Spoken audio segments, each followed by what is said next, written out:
Lemidya Tamiyedin'in jibo civanan kursa rojemegeri û wênekişî atvekirin bi qasî 15 kursiyer di kursê da ferê rê û rêbazên rojemegeri û wênekişî.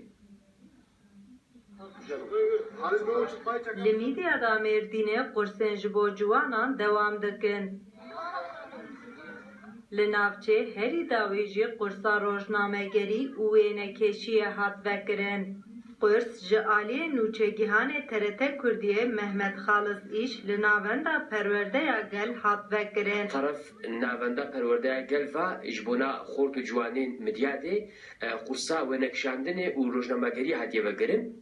Di kursê de bi qasî 15 ciwan wê sê mehan rê û metodên rojnamegerî û wênekêşiyê hîn bibin. ایرو ام جنبواره هاتن لجهتی دیروکی امواره گرهان هم و نکشاندن و هم جی چاو و نوچتر نویسان در حق و ده آگاهی مجواره پر بگرن.